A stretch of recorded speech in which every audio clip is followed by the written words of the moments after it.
नमस्ते बच्चों, मैं वेंद्रिला। आप सबका स्वागत है हिंदी एजुकेशनल हब चैनल पर। आज मैं आपके सामने एक नया विषय लेकर उपस्थित हूँ जिसका नाम है लैसा की ओर। तो चलिए पाठ के सार की तरफ चलते हैं।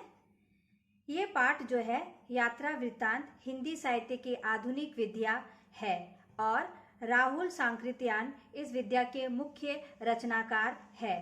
प्रस्तुत पाठ लैसा की ओर उनकी प्रथम तिब्बत यात्रा का संस्मरण है। उन्होंने ये यात्रा सन 1929-30 ईस्वी में नेपाल के रास्ते की थी। यह उस समय की बात है जब भारतीयों की तिब्बत यात्रा की अनुमति ना थी, इसलिए उन्होंने ये यात्रा छद्मवेश में एक भिखारी के रूप में की थी। इस पाठ में लेखक ने तिब्बत की राजधानी लहसा की ओर जाने वाली दुर्गम पर्वतीय मार्गों का अत्यंत रोचक शैली में वर्णन किया है। इस यात्रा वृत्तांत में जहां एक और तिब्बत और तिब्बती समाज की सभ्यता संस्कृति का परिचय मिलता है, वहीं निर्जन पर्वतीय यात्रा के रोमांच का आनंद भी प्राप्त होता है। पाठ का सारांश की ओर चलते हैं। आरंभ करते हैं। लैसा की ओर महापंडित राहुल सांकृत्यायन द्वारा रचित एक यात्रा वृत्तांत है। इसमें उन्होंने अपनी सन 1929-30 ईस्वी में नेपाल से तिब्बत की यात्रा के समय के दुर्गम रास्तों का रोमांचक वर्णन किया है। पाठ का सारांश इस प्रकार है। नेपाल तिब्बत मार्ग का महत्व से शुरू करते हैं। यह नेपाल से तिब्बत आने जाने का मुख्य मार्ग है। फरी कालिम्पोंग का मार्ग खुलने से पहले भारत का व्यापार इसी मार्ग से होता था। नेपाल तिब्बत का ये मार्ग सैनिकों का भी मार्ग हुआ करता था। आज भी इस पर अनेक किले और चौकियां बनी हुई है। नेपाल तिब्बत का ये मार्ग सैनिकों का भी मार्ग हुआ करता था, जैसे हमने कहा। कभी यहाँ पर चीनी सेना भी रहती थी। आजकल अनेक फौजी मकान गिर चुके हैं। कुछ दुर्ग आज इसलिए आबाद है क्योंकि उनमें किसानों ने अपना निवास बना लिया है। ऐसे ही एक परित्यक्त चीनी किले में लेखक चाय पीने के लिए ठहरे। अब हम तिब्बत निवासी और उनका सामाजिक जीवन के ऊपर आपको बताने जा रहे हैं। तिब्बत के निवासियों के जीवन में आराम और तकलीफ दोनों ही है। जाति पाति छुआछूत आदि समाज में प्रचलित नहीं है। औरतों को पर्दा नहीं करना पड़ता। निम्न श्रेणी के भिखमंगों को छोड़कर किसी भी अपरिचित के घर के भीतर तक चले जाने में किसी को आपत्ति नहीं। घर के भीतर सास या बहू उसके लिए चाय बना देती है। तिब्बत में चाय मक्खन और सोडा नमक मिलाकर और छोंगी में कूटकर दूध वाली चाय के रंग की बनाकर मिट्टी के टोटीदार बर्तन यानी खोटी में रखकर परोसी जाती है। अब उनके ठहरने का प्रबंध के बारे में बता रहे हैं। परित्यक्त चीनी किले में ठहरने के बाद जब लेखक वहां से चला तो एक आदमी राहदारी मांगने आ गया।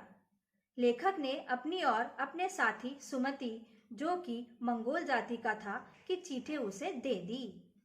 थोंगला के पहले के आखिरी गांव में सुमति की पहचान से ठहरने के लिए एक अच्छी जगह की व्यवस्था हो गई।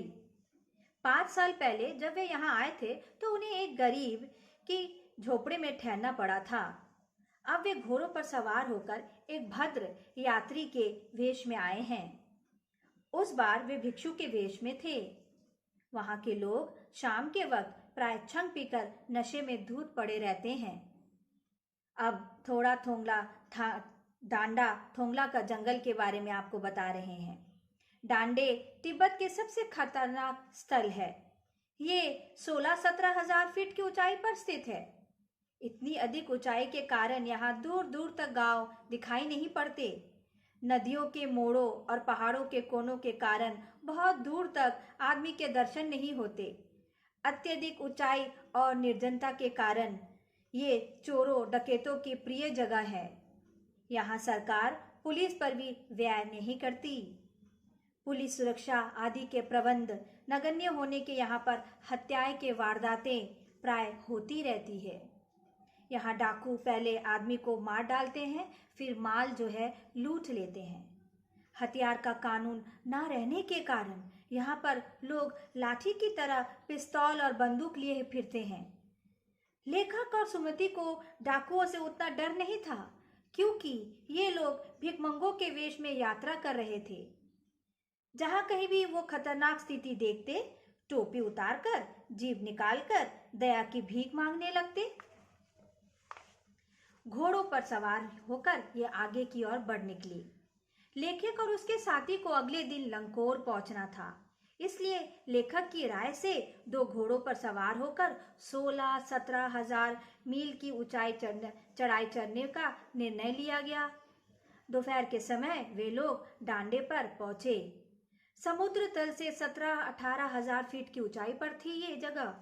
उनके दाहिनी ओर पूरब से पश्चिम की तरफ हजारों श्वेत शिखर वाली बर्फीली चोटियां थी। भीटी की ओर से पहाड़ बिल्कुल नंगे थे। उन पर न बर्फ थी न हरियाली। सर्वोच्च स्थान पर डंडे के देवस्थान को पत्थरों, सींगों, रंग बिरंगी झड़ियों आदि से सजाया गया था। अब उतराई पर भटकाव आने लगे, दिखाई देने लगे, तो चलिए उसकी ओर हम बताते हैं। अब उतराई आ गई। लेखक का घोड़ा बहुत धीमे चल रहा था। धीरे धीरे लेखक काफी पिछड़ गया। लेखक उसे तेज चलाने का प्रयास करता था तो वो और भी सुस्त पड़ जाता। एक स्थान पर आगे दोहराया था। लेखक बाएं रास्ते पर चल पड़ा।